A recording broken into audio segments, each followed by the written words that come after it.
Welcome to Diverse Voices Book Review. I'm Hopeton Hay. I'm excited to have as our guest Nicholas Buccola, author of One Man's Freedom, Goldwater, King, and the Struggle Over an American Idea.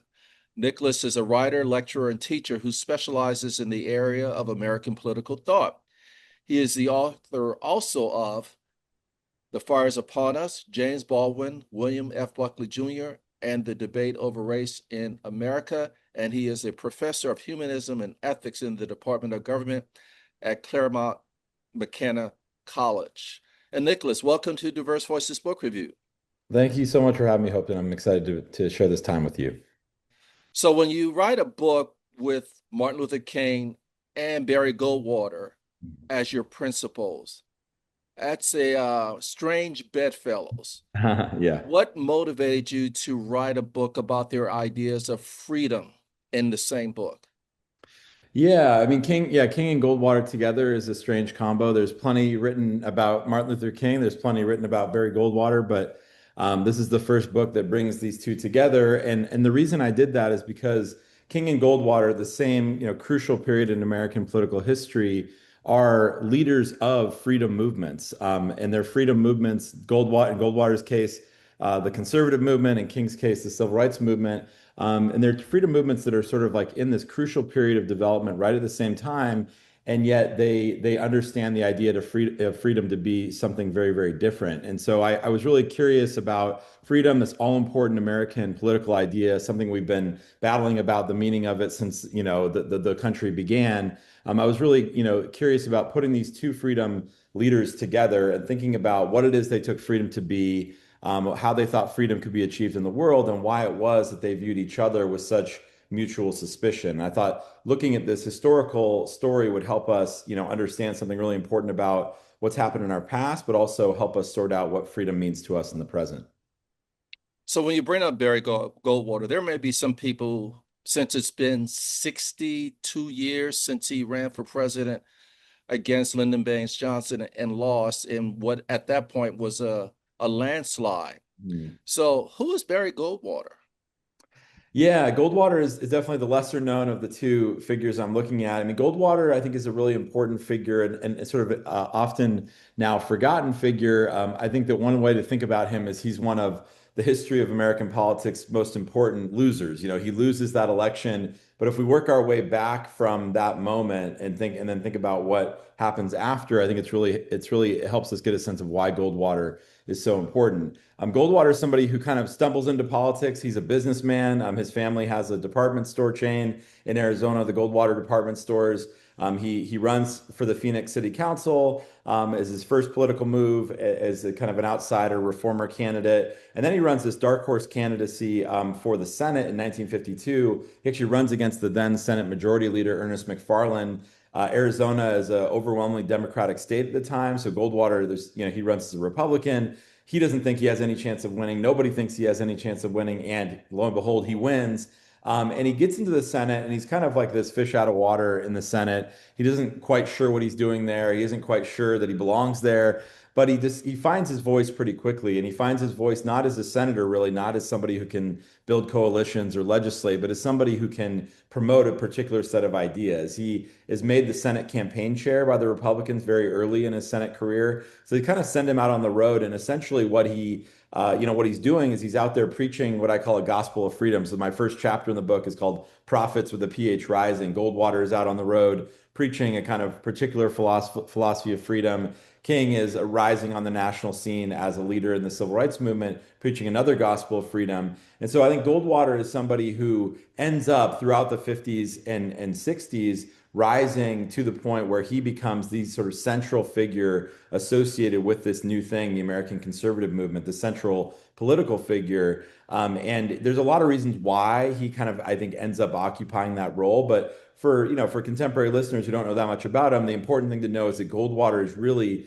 the first major, political leader of the American conservative movement. And that movement, of course, has it does so much to shape American politics in the period since, and is still having an impact on our politics today.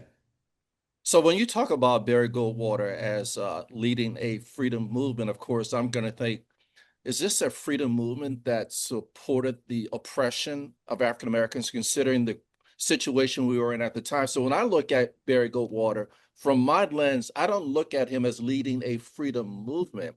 And so this is really a deeply philosophical discussion. And I think it's important to understand why he thought that way, even though I totally 100% disagree. Matter of fact, I just did an interview that was a critique of Milton Friedman and Mm. neoliberalism and maximizing shareholder value above all and everything. So there Yeah. is sort of this philosophical debate between private property and what I can do as a business owner as opposed to essential freedoms guaranteed in the Mhm. Constitution that are not being given to Black Americans. Yeah, I hope that you put your finger on it. I mean, that's one of the questions, the issues that I, really want to bring into focus in this project and in the previous project on Baldwin and Buckley is that yes, I mean precisely what you said is it strikes me as true as well, is that Goldwater can be there on the, at the Republican National Convention in 1964 in the Cow Palace, giving his acceptance speech of the nomination for the Republican nomination for president, and he can use, freedom or some variation of the word freedom or liberty, 36 times in his acceptance speech. The most famous line is him pledging to be an extremist in defense of liberty. He can say all those things, and yet outside of the Cow Palace, where he's delivering that convention speech, we have the largest civil rights demonstration since the March on Washington taking place in opposition to his nomination, and people out there are marching under the banner of freedom. So part of what I wanted to bring, into relief in this story is to say, you have somebody like Goldwater who, as you say, like, looking back now, we say this, but also at the time, right? I really wanted to capture the ways in which Goldwater was perceived by not only civil rights leaders like King, but also when I sort of like that, what I thought it was the most powerful thing for me as a writer, one of the most powerful things for me as a writer is how, just, ordinary folks were reacting to the rise of Goldwater, like the way he's being covered by the mainstream press in a particular way, but then looking at how, African American newspapers at the time, when they're just asking, kind of the man and woman in the street and saying, hey, what do you think of this guy, Barry Goldwater? Those responses to me were so powerful because they really capture the truth of the way in which they hear him saying the word freedom 1,000 times, but they know that what he's talking about is not related to their own lives. And so part of what I wanted to do is really bring that into the spotlight, is to say this is a guy who is, talking using a rhetoric of freedom, talking about the sanctity of the individual, all these things. And yet when it came to these questions of civil rights, he's often falling way short, and also questions of economic justice. King was every bit as critical of Goldwater for his economic philosophy, which King thought was failing to take into account the history of economic oppression in this country. He held Goldwater to account for that every bit as much as he did for civil rights. So I think that the sort of the skepticism that you raise is precisely what I want people to think about in this book, is to say, Goldwater thinks of himself as this prophet of freedom. His supporters think of him in this way, and yet King is going to go on and call him the most dangerous man in America. So how do we make sense of that? So elaborate more on why King thought Goldwater was the most dangerous man in America, because he's doing a movement, leading a movement for freedom, along with many others, at a time that, Goldwater is anti-big labor, anti-big government, pro-states' rights. And of course, within the civil rights community, if you say states' rights, I'm running the opposite way. I'm Mhm. not having states' rights the way it's represented here. I'm not having states' rights, period, because it was used to justify the Civil War. Right. Right. Yeah, exactly. And I think that, one of the things that I think is, this telling the story of sort of Goldwater through King's lens helps us see is that, King repeatedly, and I think some people know this from his, famous letter from Birmingham jail, but it's something we see in his public statements and his sermons, from the earliest days, when he's first rising on the scene in the mid 1950s as a 26-year-old minister who's also kind of thrust into politics, in different ways, is that King is very much focused on, he says that yes, the most hardened segregationists, the most, these sort of demagogues who are in the South, these people are, of course, an obstacle to our liberation. But King was always emphasizing the ways in which the people who were in the middle, right, the kind of moderates, or the people who were, kind of he called them right-wing reactionary Republicans like Goldwater, they were in some ways more problematic. They were more dangerous. They were bigger obstacles because they would, King would say about Goldwater, he can talk soft and nice, but he's ending up with the same conclusions as the most hardened segregationists among us. So, King could say Goldwater himself, I don't, King said, I don't think he is personally racist. Indeed, there was, evidence in the public record that Goldwater, had some relatively progressive views on race as a personal matter. But King said the problem is his politics are putting him in alignment with, in support of the most vicious and extreme elements in American politics. And so I think that's sort of central to King's argument about why Goldwater is so dangerous. And it's one of the reasons why I think this book, I say at the end of the book that this story is important in itself, but it's also a mirror that I hope people can hold up and look back and see, in what ways can they see themselves in this story? Because I think that's part of the danger of a certain kind of politics is this way in which a lot of people can exclude themselves from the category of racism, can exclude themselves from a kind of category of reactionary politics, when in fact their moderation, King would argue, is another form of reactionary politics, is another form of rejecting the reality that is right in front of their eyes. And so I think that's central to kind of King's case about why Goldwater was so dangerous. And I think the other element I'll just add quickly is that King says, in the end, he accuses Goldwater of what he calls a tragic moral blindness. So he says that part of that, what he thinks is going on with Goldwater, is that he does not actually see, what he's doing. He sort of, there's a way in which he hasn't fully come to terms with the impact of his rhetoric and the impact of the political decisions that he's making. And again, I think there's something about that, so when King is critiquing Goldwater during the 64 campaign, he'll of course talk about Goldwater's vote against the Civil Rights Act of 1964, which I'm sure we'll discuss. But he also says, he calls Goldwater out for the speech that Goldwater gave on economics, when he's, running his presidential campaign. And he essentially accuses, poor people of failing to have, sort of a sufficient amount of motivation to, so part of blaming the victim, kind of calling on them to pull themselves up by their bootstraps, sort of philosophy we see all the time. And King says, there's something, whatever elements of truth we can find in Goldwater's economic philosophy, he's clearly blind to the sort of circumstances that have led so many people to be in a position where they are living at the margins of the society economically. And so King says there's something about, he says, I really believe that on some level, Goldwater is just failing to see something that is right there in front of his eyes. And so I think that's another element of what King sees as very dangerous in our politics, is this way in which we have the ability to kind of, through the, ideology, through all these different things, we're able to convince ourselves of a certain what we take to be truths about the world that are clearly at odds with reality. One of the things I love about the book is you are quoting speeches galore.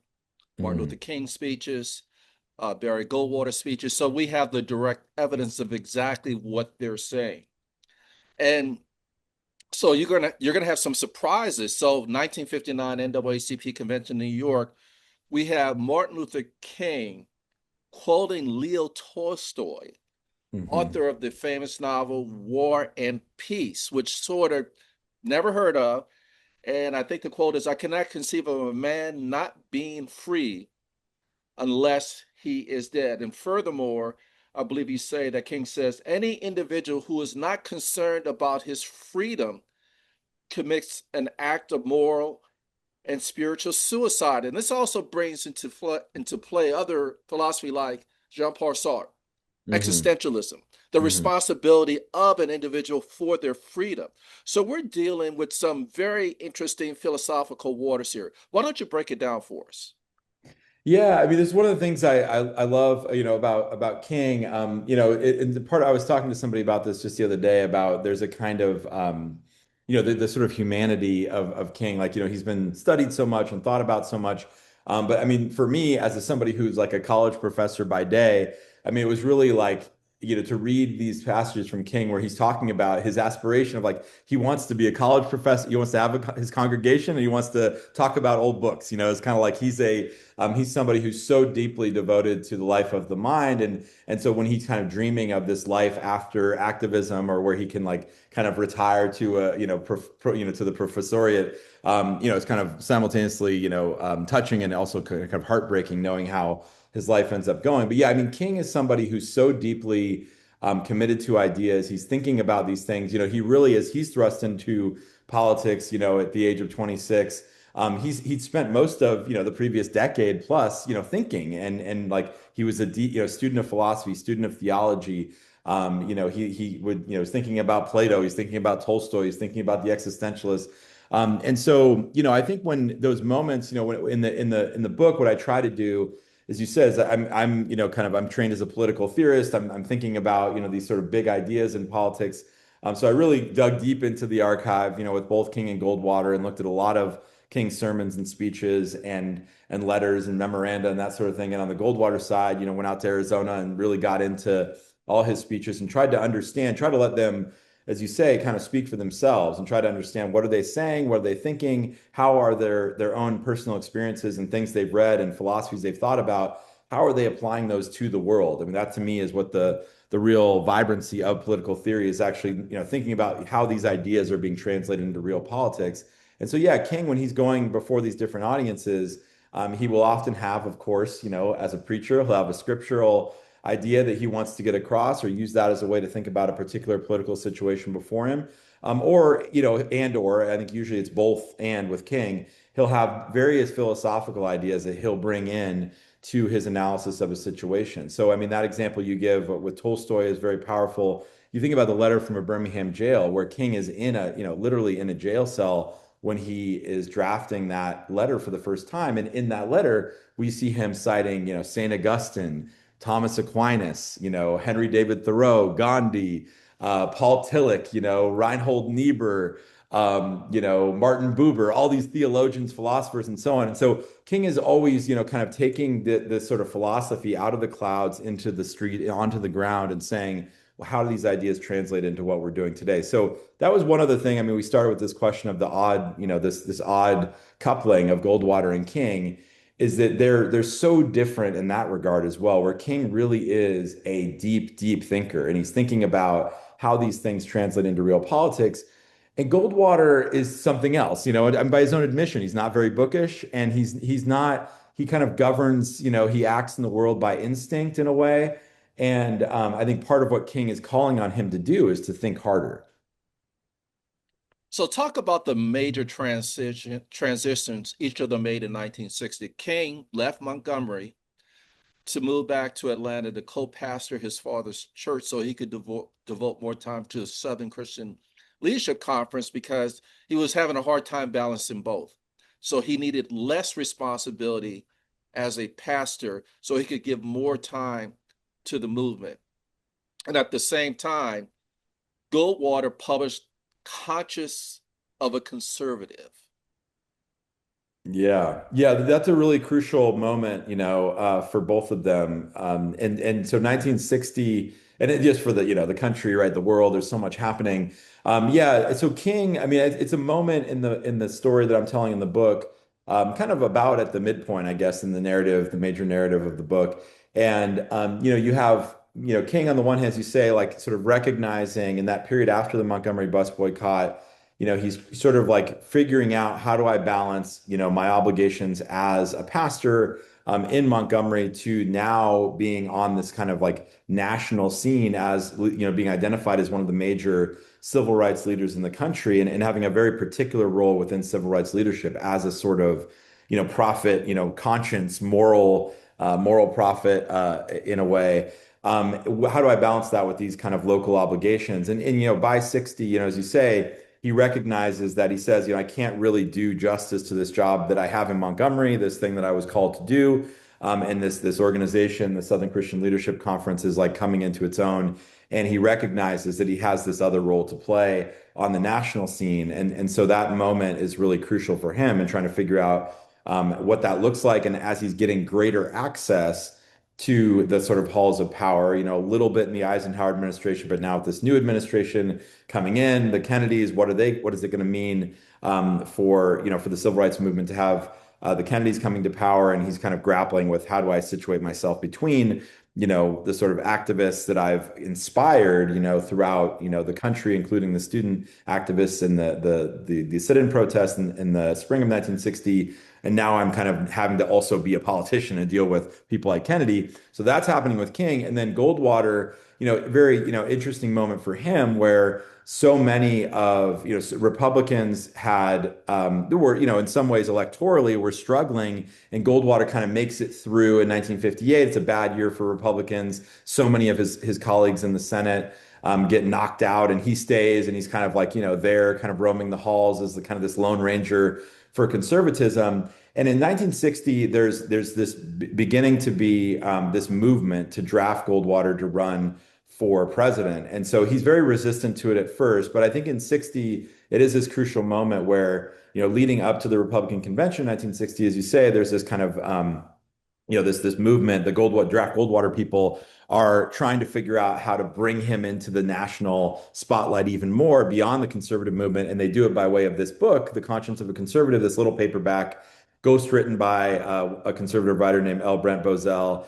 And it ends up being this huge hit and ends up being like, this major literary sensation. I mean, as a political book, there's really not many books that have anything like the success of The Conscience of a Conservative. It's basically this little paperback that, kind of runs through various issues in American politics, and Goldwater states his position. And part of what the people behind the book wanted to do is use that book as a way to get Goldwater on the national radar in a bigger way. And it worked. It was very successful in that. And so, yeah, in 1960, one of the moments for me that was really powerful was after the 60 elections, Goldwater in January 1961, just before the Kennedy inauguration, Goldwater goes to the floor of the Senate. And I call the speech that he gives there kind of Goldwater imagining what his inaugural address might be if he were being elected president, if he were about to be inaugurated. And he delivers a speech that I think is not really identified as much as I think it should be as an important moment in the history of American politics. It's really a forgotten American speech, which is a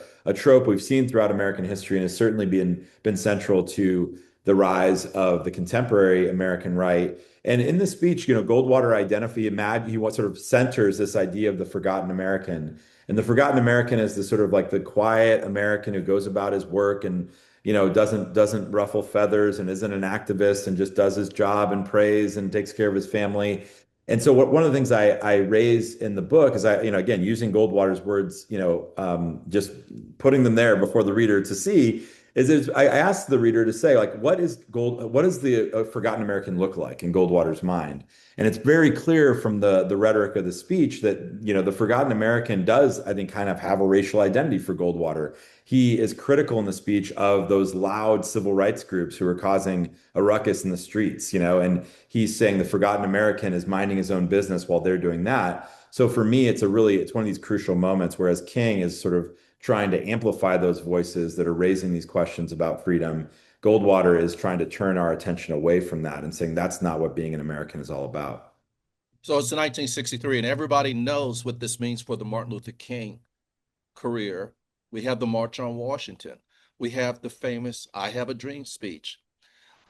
Is there anything in particular about freedom that resounds with you from that speech? Yeah, absolutely. I mean, 63 is, there's so much happens, right? Such a big year. I'll shout out to my friend and colleague Peniel Joseph, the University of Texas, who's got this book that's kind of a history of 1963. That's such a big year, you can write a whole book about it. Freedom Season.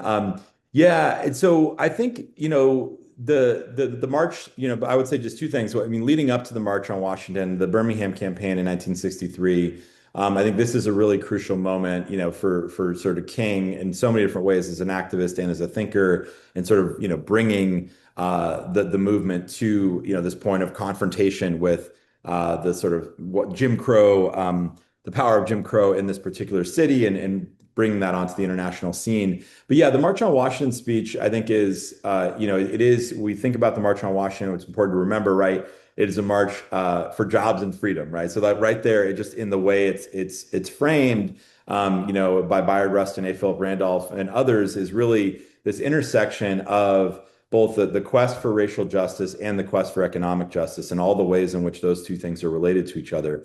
That was central to not only, the message of the movement and certainly King's message, running through and up to that point is how important, how intertwined these two things are. And it's central to the kind of conflict that he has with Goldwater. And so I think part of what we see in the speech that I think would just highlight that is that, of course, there's like, it's a speech that is often remembered or in some ways misremembered by omission because it's reduced to a sentence, right? It's reduced to the content of their character sentence, which is an important sentence, of course.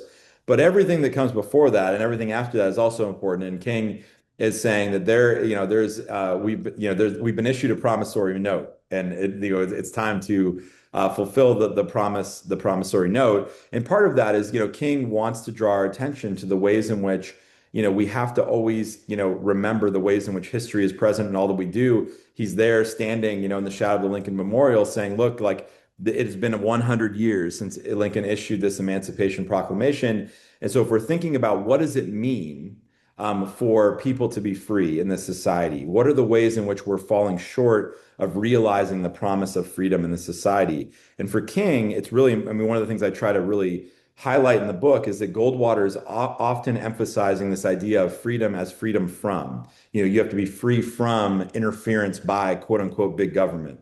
But what King is there to say is that we have to remember freedom too, right? We have to think about the ways in which our freedom depends on one another, the ways in which we need to, in order to be free, we have to be empowered to do particular things. And so that requires an attention to racial inequality and an attention to economic inequality. And we have to think about freedom as a kind of empowerment. And we can only be empowered if we remember our responsibilities to each other. So we are caught, as King would often say, in this inescapable network of mutuality, right? We are not, on an island by ourselves. This is not a Robinson Crusoe philosophy of freedom, King says. It's a freedom that recognizes we need one another and we have to act in collaboration with one another in order to truly be free. So we're still in 1963, and Barry Goldwater identifies Ayn Rand as a key figure in opening up a new conservative horizon. And one of the former chairs of the Federal Reserve Board, Alan Greenspan, was an acolyte of Ayn Rand, Mm-hmm. who was an immigrant originally from Russia or Soviet Union. And I think what's important, like when I've read her books, The Fountainhead, sort of this icon of she really let people do what they want and community. She's kind of doesn't really believe in community.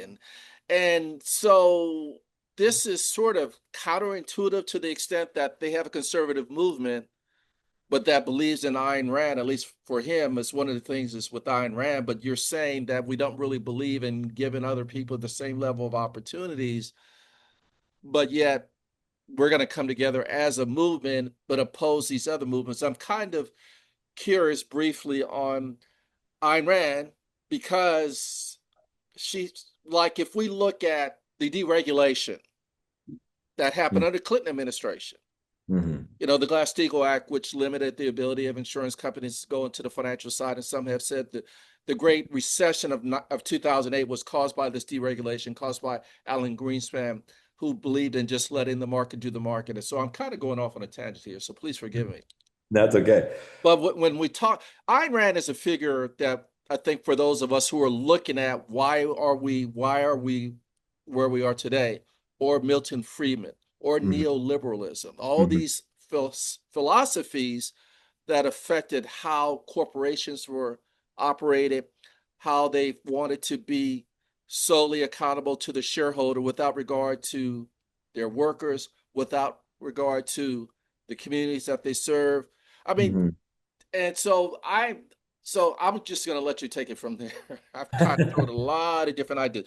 As you could tell, I feel like Ayn Rand and what she represented was counterproductive to labor, the importance of the community, the importance for freedom for people who didn't really actually have access to the same level of freedom as white folks did.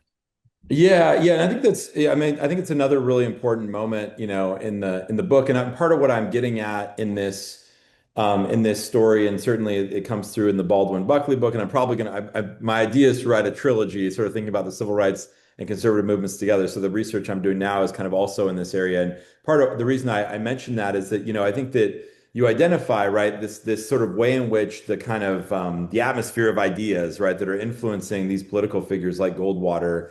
Rand is there, Milton Friedman is there advising Goldwater in his 1964 campaign. People like Robert Bork, are there. William Rehnquist. Like, there's a kind of way in which a lot of these ideas, that in many ways now are dominant in American politics. We see a lot of them really in this crucial phase of development during something like the rise of Goldwater. And I think, yeah, like, so thinking about Goldwater, who again, by his own admission, is not an especially bookish person, will identify in his own memoirs, that Rand is an important figure for him. Like, what are we going to do with that, right? And Friedman is an important figure for him. And so part of it is like, again, I think Rand, takes this, of course, to this radical extreme of a kind of, individualism taken, individualism gone wild, right? This idea, like literally, she's going to write, things like called the virtue of selfishness, where she's really emphasizing the idea that altruism is a vice and selfishness is a virtue. Goldwater, I don't think would go as far, but there's something about that kind of radical individualism that really inspires him. And I think it's part of what I think is so important in telling this story in the book is that what King does, this is like an interesting moment where I said earlier that like Goldwater wasn't especially philosophical, but yet he could have these particular ideas, like that he would then sort of take, to this extreme in his political points of view. And this is one of them where he tends to think in these radically individualist terms. And I think what part of what King does is say, okay, like let's talk about dignity of the dignity of the individual and sort of discuss what that requires in our real politics. And so, I mean, one of the moments for me there's so many moments that are so powerful, for me, just when there's like this juxtaposition. This is part of what I think is useful about thinking across the gulf between figures that at first glance seem weird to put together, is that, two moments that jump out to me. One is like King and his fellow protesters, standing in the doorway, at the Munson Motor Lodge in St. Augustine, Florida, at the same time when Goldwater is announcing his opposition to the Civil Rights Act of 1964. So in that instance, right, if we just take this idea of sort of freedom, radical individualism, and whatever, Goldwater is saying it is a grave threat to freedom for a proprietor like, this proprietor of the Munson Motor Lodge to be forced to allow, to sort of tell him, who he's allowed to, that he can't tell people that they can't come into his restaurant and his motel because of the color of their skin. Goldwater says that is an affront to his freedom, the freedom to associate, his right to private property, and so on. That kind of language is certainly, you can see how a Randian philosophy would lead you to that kind of conclusion. Private property is absolutely, sacrosanct, and it must be protected at all costs. Meanwhile, King is there to say, okay, let's talk about freedom and the dignity of the individual. Like you're a traveler coming through St. Augustine, Florida. You need someplace to sit. You need someplace to stay. You're hungry and you need something to eat. Is it really true that somebody is less, is more free in a set of circumstances where you can have that kind of claim? Which freedom claim trumps the other is, I think, King's question, and he thinks it's pretty clear what the answer ought to be. And I think that's, again, one of these moments where, presenting it to the reader, like, here's Goldwater's case, like, here's what he's saying, and then here's what King and these activists are saying. Which one do you think is right? And then there's other moments, and maybe we're going to get to it. That I mean, the scripto strike, that happens in the end of the narrative I tell in the book, is another moment that sort of strikes me as especially important. Again, just bringing into right before us, like, if we think about what a Randian philosophy means in politics, or this kind of extreme libertarianism, I think King is there to sort of to ask these really tough questions about how that actually plays out in practice, and what is freedom, how free can one really be under conditions of extreme racial and economic inequality? That's one of the big questions. You talked about his belief that there was sort of what I'm going to term it is, it seems like some of the things he was saying was sort of the predecessor to the silent majority, Hmm. which was, I believe, one of the terms used by Richard Nixon when he ran for president in 1968. Also, you talked about basically he sort of launched the attempt of Republicans to get Southern Democrats by focusing on the white South. Hmm. And of course, this under Nixon, this was called the Southern Strategy. Hmm. So, but when you look at it now, if we look at Nixon versus Goldwater, Nixon ran for president in 1960, lost to John F. Kennedy, successfully ran in 1968. And from some perspectives, all these he had a sort of a mixed bag. So he Hmm. embraced the Southern strategy to run for Yeah. president in 1968. He also supported black capitalism at the same time Hmm. in 1968. And I was famously told by a friend of mine who was there during that time, worked for U.S. Small Business Administration in 1968. He said the thought was, if we have successful black businesses, they'll vote Republican. Hmm. So I'm going to probably go off on a little edge here. What did Nixon embrace from Barry Goldwater, and what did he not embrace? Yeah, yeah, great question. I think that there's a couple things that struck me as, as really, as I got into the research and read more of Goldwater's own words and tried to get a sense of what made him tick, that yeah, was sometimes like, oh, yeah, like that's where that came from, or this is, this idea emerged here, and then it comes up later in these other, the rhetorics of Nixon, Reagan, and so on. Yeah, and one of the things that was really striking to me, I mean, even in that speech I mentioned earlier, the Forgotten American, he may even use the phrase "silent American" or somewhere around there.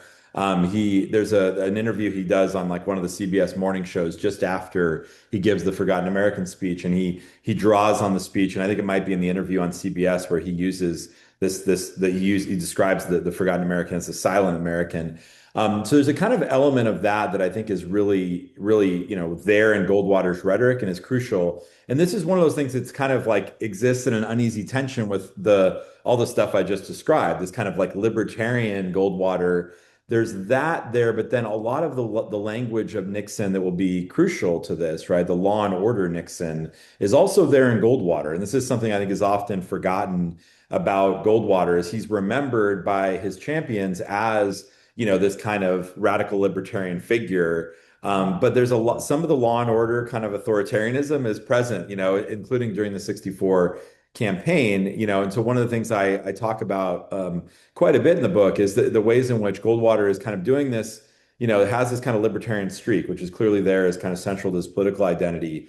And yet, as things are starting, the sort of tumult of the mid 1960s is picking up in 64. He ends up, kind of embracing some of this language of law and order, is doing this thing where he's conflating nonviolent, protests by, figures like King and those inspired by King with some of the uprisings that are happening in some cities, including during the week of Goldwater's nomination for president, the uprisings that are happening in Harlem.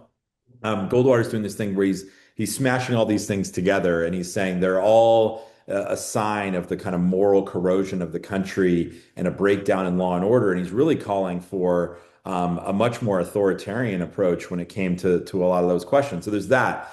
And then I think, yeah, this question of like, what do we see Nixon doing in the period after? That's probably a question, I would again like sort of shout out to other books. Rick Perlstein has written, Nixon Land is a great account of Nixon's politics, among others, to sort of think about, what Nixon's actually doing with this stuff. But one of the things I think you see in the transition from Goldwater to Nixon, and then on from Nixon eventually to Reagan, is that, and Goldwater is kind of an interesting bridge in this regard. Like Goldwater is not somebody who is out there spewing any sort of like racist rhetoric, explicitly racist rhetoric, like somebody like George Wallace or Strom Thurmond or something like that. He's somebody who I think that was kind of against his personal morality, but also there's a kind of way in which during the Goldwater campaign, the conservative movement itself is recognizing like they want to tap in to this energy from the white backlash, right? They see that George Wallace and these demagogues are tapping into an energy that they need. And as you mentioned, they want to draw these Southern segregationists into the Republican Party. And we see that most, kind of notably in the figure of Strom Thurmond, who literally, switches parties in September 64 to endorse Goldwater and campaign for him. But so the Republican Party is recognizing, though, that they don't want to use a kind of rhetoric that's explicitly racist. They want to sort of use this kind of dog whistle sort of politics, use these kind of coded phrases, move attention from kind of defending segregation in the South to talking about issues like busing to achieve greater racial balance in schools and fair housing law, like sort of threats on the private sphere. That's what they want to shift their rhetoric to, and that ends up being kind of central to the strategy going forward. And then is just on the last note on this is you do find figures like Nixon who are I think also more complicated. Nixon, in some ways, ideologically, is a really complicated figure. There's some ways in which Nixon, would be considered, far left, on certain issues compared to the contemporary American right. And yeah, and I think so some of these questions about about Black capitalism are really important to think about in that regard. And there's been some really great books, and their names are escaping me right now, but maybe you've interviewed the authors, kind of looking at that period in African American political history and how various activists were interacting with the Nixon administration and trying to figure out, is there a way we can, like, although they knew Nixon was probably doing this for cynical reasons, are there ways we can leverage what he's trying to do to actually bring about meaningful change in the lives of African Americans. So there's one book that I'll think of it in a minute, but the title of it is I think City is in the title, and it'll come to me. But anyway, yeah, I think it's a great question. So we talked about Goldwater being against big labor and big government, and specifically speaking to the federal government. And we know without the federal government intervention, without the intervention of the Justice Department under the Kennedy administration, so on and so forth, with the civil rights movement, will we have been able to have been successful in fighting against segregation? And we were fortunate enough that we had an LBJ get elected who was president, who kind of shifted gears in terms of his support for the civil rights movement. And famously, when the Civil Rights Act passed, he said somewhere, it might have been taped, that they lost the South. And there's a famous discussion he has with his mentor, Richard Russell, senator from Georgia. This is 1960s. And this is when he was taping all of his conversations. And he basically tells his mentor that I'm going to support it, and I'll run right over you if I have to run over you to get this law passed. So without the federal government intervention and the laws that were passed under Civil Rights Act, later on Voting Rights Act, the Housing Act, we wouldn't have access the level of freedom that we consider within my community freedom that we have today. So talk about Martin Luther King's belief in big government juxtaposed to Goldwater. So I know we've kind of circled all around it, but I want to sort of bring them together at the same time. Yeah, absolutely. I mean, this is a great question. And I think a really important, another really important moment in the book or contrast is right there in 64. Goldwater is, still preaching his gospel of freedom is in peril, freedom is under threat. He'd been saying this since his earliest days in politics, and the major threat to freedom is, quote unquote, big government and big labor. And so he's still preaching that in 64. He's criticizing what he calls Santa Claus economics, and he's quoting Milton Friedman, there's no such thing as a free lunch and that sort of thing. And so he's basically kind of still on that track. Meanwhile, King is promoting what he calls a Bill of Rights for the disadvantaged, and this is something that he talks about in his book, Why We Can't Wait, which comes out in 64. King goes before both the Republican and Democratic platform committees in 1964. So it's one of these really fascinating moments in the book where King and Goldwater, they don't never have any meaningful interaction with each other, but King is there, at the Goldwater convention, as he had been doing since 56, going before the convention platform committees to speak about priorities from his point of view that the parties ought to take on. And there before the Republican and the Democratic platform committees, he says that, the first thing he says to the Republican platform committee before, they nominate Goldwater is this party needs to commit itself in a meaningful way to the enforcement of the Civil Rights Act of 1964, which has just been, signed into law. And Goldwater had just voted against it. And so he's making a case that they need to commit themselves to enforcing it. And that ends up being, of course, a central question is if Goldwater says he'll enforce it, but there's a lot of doubt, I think justified doubt. But then the second thing King emphasizes is this economic Bill of Rights, which he says, and he uses language, and his language is slightly different between the two platform committees, but more or less essentially the same. He says that the Bill of Rights for the disadvantaged is something that will require massive government expenditures across racial lines to deal with the history of economic injustice in this country. And so he lays out a variety of different proposals that he thinks would be, he talks about employment and the impact of automation on employment. He talks about a living wage. He talks about housing. He talks about education. He talks about nutrition. I mean, he's thinking about all of these issues, just the basic necessities, the things that people need in order to survive and flourish. And he says, like, this is something that requires a major investment from the entire society. And it's not something that can be, kind of outsourced to somebody else. This is something that is all of our obligation in the name of freedom. Like this is something we have to do if we want individuals to really be free. And he says that, quite directly. And so in some ways he's even pushing, when he, at that point with Johnson, I mean, Johnson, has his kind of war on poverty proposals and ideas out there and at the time, and King wants him to go even further, right? King does not think that, these things are, he's glad that Johnson is moving in that direction, but he's also saying like, we need to go even further.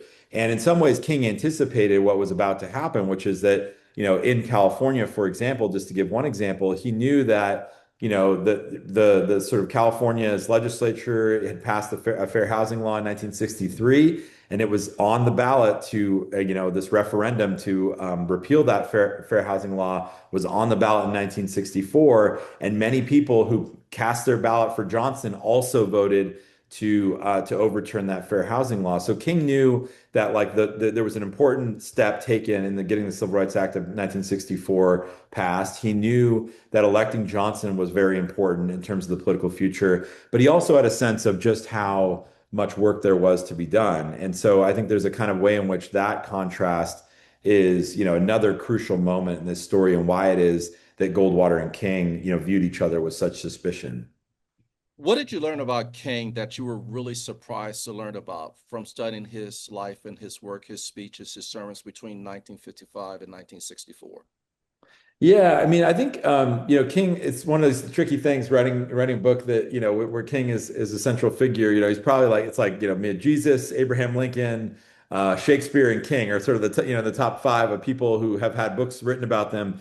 So I think a couple of things I would say that even if they weren't total surprises, I think were amplified for me, and I hope they're amplified for the reader.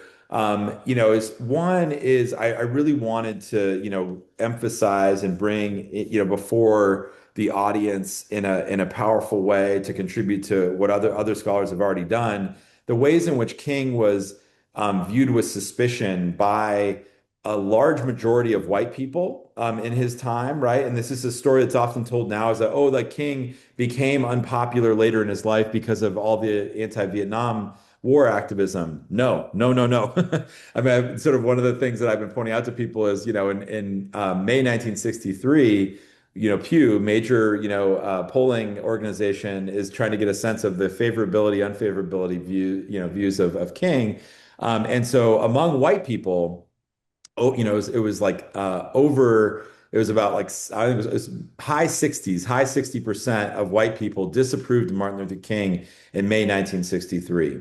Then people, and then so something you might have I sort of imagine a counter argument say, well, but in August 1963, he delivered that "I Have a Dream" speech that everybody loves, and is quoted by a lot of conservative politicians down to today. So maybe that changed. No, it didn't change. And 1964, when they asked the same question, King's approval rating among white people has gone up maybe 2 or 3 points. And so if you think about that, and that's among white people across ideological lines, in the people who are supporting Goldwater, the Goldwater movement, right? Over 30 million people that vote for Goldwater.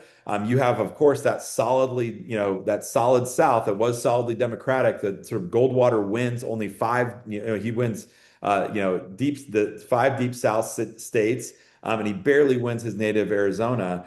And so, the sort of hostility to King, I think there's one of the things that was, I guess, not fully surprising to me, but just how deep that hostility was, is one of the things that I think comes across, as a, sort of like that came was one of the things that hit me. Then I think the other thing on that sort of thinking about King, in a slightly different way is like, I think one of the narratives out there about King, there's been a lot of great work done about, that King often is reduced to a sentence or two in one speech. And that we have to remember there's this kind of radical king that goes way beyond that. And sometimes that story is told in a way that emphasizes like King becoming more radical over time. There's this kind of really radical King that emerges in the late 60s with, the anti-Vietnam War stuff and the sort of Operation Breadbasket and really emphasizing poverty issues. But one of the things that struck me as I really got into the research is I think that's really there from the beginning. I mean, looking at King, even as a 26-year-old, when he's arriving on the scene in the Montgomery bus boycott, it may not be fully, all the sort of details of how it all fits together are not there yet, in his sermons and his speeches, but it's clear to him, very early on, like there he is in Montgomery, put in this position where he is, speaking on behalf of working class folks in Montgomery, people who have to use those buses in order to get where they need to be to survive. And King recognized, and that's not his experience. Like he's somebody who doesn't have to rely on those buses, but he recognizes right away, like, okay, my role here, I'm in this position. I have to try to bear witness to what these people are experiencing. And what they're experiencing, he recognizes right away, right, is something that was already in his head philosophically of the interconnection between economic and racial injustice in this country. And so I think that sort of that through line, like from Montgomery through to the story I tell about the Scripto strike at the end of the book, that's there, and then of course in the period that's, I sort of cut off the major narrative of the book, had to wrap up because it's already a really long book in late 1964. But that's of course something that has been, that is very important in the period after I'm talking about in the book, and the rest of King's life, just how much he's emphasizing the relationship between racial and economic injustice. So, how would you summarize why people today should read your book? Yeah, I mean, I think this story, this story of Goldwater and King and this, kind of decade-long battle over the meaning of freedom is so important, as a historical story, a really important part of American political history that I think we ought to understand because that matters in itself. But I also think it matters today in the sense that, this story of this battle between these two figures who thought of themselves as leaders of freedom movements, is something that can help, I hope, help us understand what freedom means for us in our own lives. So as we're looking at Goldwater and King, and we see them, kind of developing these different philosophies of freedom and different philosophies of how freedom can be realized in the world, in that gulf between them, in that mutual suspicion, that as they're looking at each other, I think we can see a lot of the same questions before us in our own political lives. So, we often use this idea of freedom, as we're having political debates, as we're thinking about this issue or that. But I think one of the things that history can help us do is it can provide us with a lens through which we can view the world around us today and figure out what our responsibility is in the present. Like I'm a big James Baldwin guy. Baldwin is, comes up as a minor character in this book and thinking about King, but Baldwin was always there to say that history is present in all that we do, and it controls us in ways that are far beyond what we realize. And so we have to draw on coming to terms with history in order to make sense of our responsibility in the present. And I think that's definitely clear in King's activism. He saw the ways in which history is so present in everything that we do, and he was calling us to act conscientiously in the present based on an understanding of how the history that had preceded us has created the situation before us. Actually, I have one last question. Yeah. We didn't talk about your previous book, James Baldwin, William F. Buckley, their debate. Uh, I think James Baldwin opened up a cup of some whoop blank on William F. Buckley, who was I believe, the founder of the National Review or editor of the National Review, founder of the National Review. Um, Came from a Southern family, went to Yale University. Uh, really didn't believe in the civil rights movement, was very critical of the civil rights movement, critical of James Baldwin. And I think maybe James Baldwin was among writers, among Black writers, the most prominent speaker on civil rights for Black writers in America, period. Hmm.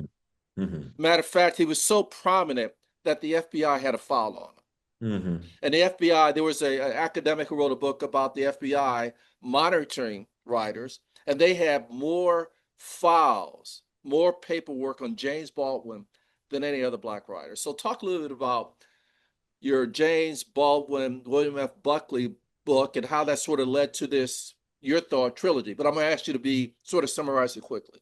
Yeah, yeah. So, yeah, I mean, Baldwin, is somebody who, so Baldwin, is invited to debate William F. Buckley in 1965, and that kind of, that debate itself gave me the excuse to think about these two movements together. And so I, wrote The Fires Upon Us to try to, bring that night to life and how it happened and the backstory of how it happened. And really, it ended up being a much bigger book because it's, kind of a joined up biography of these two guys. The debate itself is super dramatic moment, but sort of the story of the heart of the book is sort of how they became the men they were when they arrived that night, and how what we can learn from that debate that they had about race and the American dream, and again how that what bearings does that have on our own politics. And so as I worked on that book, that was something that, I had this dramatic moment that was sort of like the clear excuse to think about these two guys together and these two movements together. But as I worked on it, I thought, there's so much more to do here. And one of the central ideas that has now manifested itself in this text is that freedom was so important to these two movements.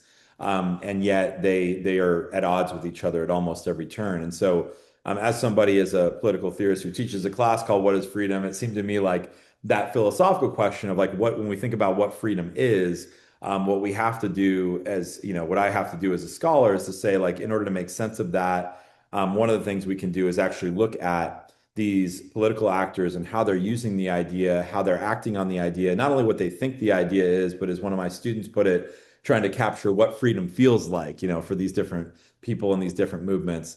And so I think that's part of what led to this, and then will probably lead to another, maybe one more book thinking about these movements together. And again, just trying to really think about if we, as we think about these two movements and how they're understanding what they're doing, why they take their responsibilities to be what they take their responsibilities to be, like what can we learn in that gulf between them, not only about them, but about ourselves. Nicholas Buccola, author of One Man's Freedom, Goldwater, Kane, and the Struggle Over an American Idea. This has been a great discussion. Thank you so much for being a guest on Diverse Voices Book Review. Thank you, Hope, and I'm such an honor to be here, and thank you for the work that you do. Thank you.